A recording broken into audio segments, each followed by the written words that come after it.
Aha, kažkur fone katė kniaukia, čia žinokit, bet gal girdėsis, nežinau, nesvarbu. Labukas, nu tai štai ir aš, Rūta. Šiai dienai esame namie, esu virtuvėje. Mano mama namuose yra, jinai sunkiai vaikšto, mažai atsikelia. Aš niekur negaliu kol kas jos tikrai vienos palikti. Mano pačios sveikata sugriuvo, viską daro Anatolijus. Ypatingos stiprybės žmogus. Nesvarbu, čia ne apie tai. Kaip tas nutiko, aš nežinau, tik tai žinokit, mes ruošėmės metiniam ir mes važiavom polikliniką tą dieną dar ir atsivežėme kapinės gėlių žvakių. Ta dieną poliklinikoje buvo labai tikrai daug kosėjančių, sloguojančių žmonių, jau prakaite iki pamėlynavimo, jau tikrai ir registratorės ir daug žmonių akivaizdžiai buvo sergančių, kuom aišku nežinau, bet jau tikrai ten grand peršalimais ar gripais. Ir taip įvyko, kad mes atsivežėm A tipo gripą. Ir jis labai užkrečiamas yra. Gyvūnai laimė, paukščiai niekas neapsikrėtė, o mes visi trys įsidalijom tą gripą. Ir temperatūra iki 38,8, paskiau 39,9. Na ir čia tų vaistų visko, ką žinau, niekas tarsi nepadėjo. Ir pašlijo stipri mamos būklė. Tai pašlijo, kad ji taip nebuvo pašlijus niekad ir mes net nežinojom, kas vyksta. Ir aš nelabai ką pamenu, bet ir jau nebuvo ką daryti, auštant rytui atvažiavo greitosios medikų pagalbos brigada, nuvežė į Vilkaviškį, skubiai ligoninę pristatė, atliko tyrimus, paguldė po lašalinėm. Galvoju, ten jau palašins vaistų, dar paskirs kažkokių vaistų. Ir laukiu, užeinu vis pas mamą, tarsi nieko kažko tokio labai. Ir kažkaip tas laikas, kad labai ilgai trunka laikas. Ir tas lašalinės keičia. Ir aš pamačiau, kad pradėjo lašint labai agresyvius vaistus. Bet kai ten atliko tyrimus dėl, kaip aš sakau, C19, dėl gripo A, tyrė paskiau visus jau. Ir vis tas laikas tęsiasi ir tai praėjo beveik pusę dienos, jau nebeveik tikrai, praėjo pusę dienos. Ir tuos labai agresyvius vaistus. Aš jau supratau, kad kažkas ne taip, bet jis galvoju, bus kokia jau virusinė infekcija išplitus komplikuota jau ten, to gripo pasekmių, tai čia palašins, dar kažkur nusiūs ir važiuosim namo. Artėjo mūsų autobusų išvykimo laikas, man atėjo medikai, atidavė mamos drabužius ir pasakė, guldom skubiai į ligoninę, čia ir dabar, nes paskui bus vėlu. Ją paguldė į ligoninę.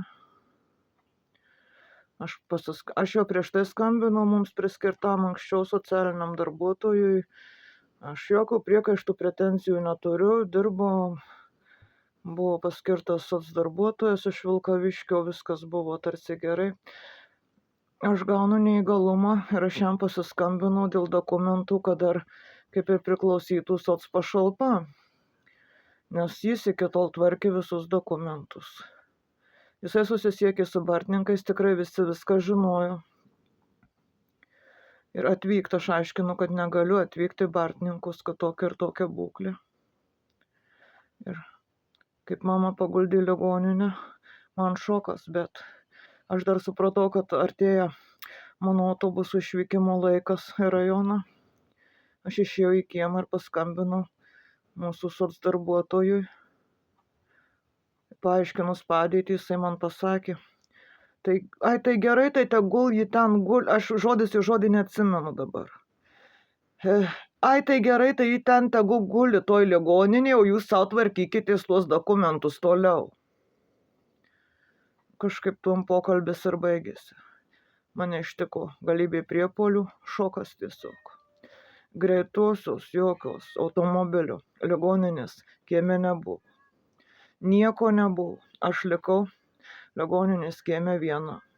Proto pas mane pačią tuo metu grįžti į ligoninį priėmimą į skyrių, prašyti pagalbos nebuvo. Artėjo autobusų išvykimo laikas, suprantu, kad reikia nusigauti iki stoties, bet aš nežinau, kur jinai randasi. Nes aš toks žmogus, aš nesu taip savarankiška, kad aš viena taip galėčiau viską, mane ištinka baisus priepuoliai. Na, aišku, čia nesvarbu.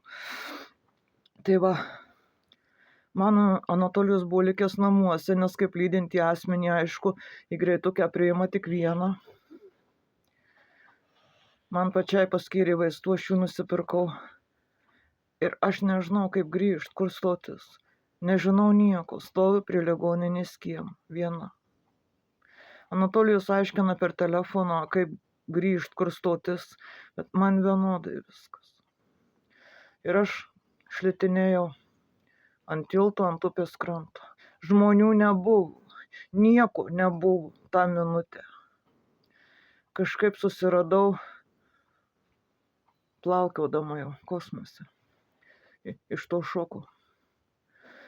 Aš irgi tik ligų maišas. Tai susiradau, kaip įstoti, ateit. Ir kažkur turėjo būti perėję. Bet aš nežinojau, kur jinai yra. Ir aš žengiau tiesiai į gatvę. Pamenu, kad sustojo mašinos. Ir dar kažkas riktelėjo, kad Jėzus, ponia, jūs užmuš ar kažką panašaus. Bet man buvo vienodai. Man buvo pervesta grupė, neįgalumas. Aš dar sugebėjau iš bankomato atsimti pinigų ir stoties vaistinį nusipirkti dar kažkokių reikalingų vaistų. Supratau, kad už 10 minučių išvyksta mūsų autobusas, bet aš nežinojau, kur jis yra, kur mūsų aikštelė ir man niekas nerūpėjo. Tai aš toliau šlitinėjau pastoti ir kažkaip nukreivaliojau prie taksi ir susiradau taksi, kuris parvežė mane. Aš tikrai labai dėkinga Vilkaviškio taksi, kur tikrai tapo ne prabanga, o būtinybė važinėti taksi, nes nebuvo sąlygų ryte išvažiuoti autobusu dėl mano pačios sveikatos, o grįždavom vėlią naktį, mes gyvenom ligoninėje. Aš rašiau šitą visą pas save profilyje. Grįžus jau supratau, kad reikia kreiptis į soc tarnybą. Aš mamos negaliu šiai dienai palikti vienos. Aš turiu čia visą laiką būti, aš nebent labai trumpam galiu kažkur Anatolijaus, mano vyriškio, vienu Bartninkų soc nepriėmė. Man per telefoną pasakė, kad aš be jūsų ten negaliu po jūsų duomenis kuistis, aš žodis į žodį nepamenu, kažką tokio. Ir liepė atvažiuoti man, abiem kartu. Man neleidžia sveikata šito.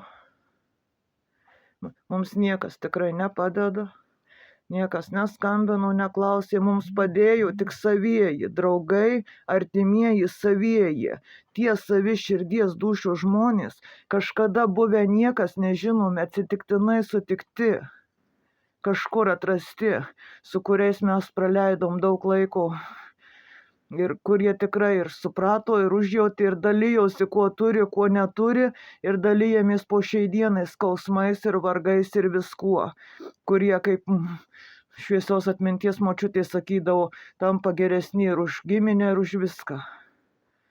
Tai iš jūsų laukiam tikrai didžiausios pagalbos. Ir grįžus namo dabar reikia mamą ne tik dar gydyti, bet dar ir atstatinėti, nes yra suėstas kraujas. Atstatinėti būklę, imunitetą, kraują ir visą organizmo veiklą. Ji šiai dienai tikrai nėra savarankiška, ji beveik net nevaikšto, tikrai neišeina nei į lauką niekur ir aš jos negaliu vienos palikti. Anatolijos vieno, jokios tarnybos nepriima. Mes net nesusitvarkėm šiemet maisto kortelės, niekas neatvažiavo, niekas nepaklausė, ar jūs turit ką valgyti, kaip jūs gyvenat iš viso, ar jūs gyvi galų gale. Mums paskirtas toks darbuotojas daugiau ir, aš esu toks žmogus be balso dažniausiai, bet niekas nerašė net kaip jūs galų gale ar ką. Kaip visada yra mūsų ir tik mūsų ir mūsų savųjų problemos. Aš labai dėkinga visiems, tikrai labai daug žmonių, labai daug kosminės kainos kainavo ir kainuoja vaistai. Aš labai džiaugiuosi ir labai dėkinga visiems, kurie mus parėmė, padėjo įsigyti vaistų reikalingų daug ir parėmė, kuo tik galėjo. Ir va taip ir gyvenam. Ir aš pati užsigyvenau tokią būklę sveikatos, kad viską daro mano vyriškis. O aš jau net per kiemą nepereinu sunkiai. Tiesiog ir dėja, bet taksi tapo ne prabanga, o graudžia būtinybė važinėti. Tai nėra didelės kainos, bet tai suprantat. Tai va. Tai aš tik noriu prisistatyti, pasirodyti, kad gyvas saviškiam va, nes aš negaliu visiems taip atrašinėti nuolat, nes man fiziškai tai neįmanoma irgi. Ir ačiū jums visiems. Aš visą laiką linkiu to paties. Ko jūs linkite? Savo saviems, kitiems, mums ir visiems. Visada visiems linkiu ir jums to paties trigubai. Dėkui, sėkmės. Ir dar linkėjimai visiems, kurie skambino per visą kolchozą, ar kaip čia įvardint, kad Rūta receptus ir dokumentus susirenka šiukšlyne, kad geriau nusipirkit aliejaus, duonos, o net ten kažkokių vaistų, kad Rūta sugeba viską tik prapist ir geriau tegul nusiperka armonikų, atsisėda ant kalno ir groja. Armoniką aš turiu, bet aš jo grot nemoku. Paskolinti negaliu, jis jau antikvarinis yra. Dovana man, paveldėtas.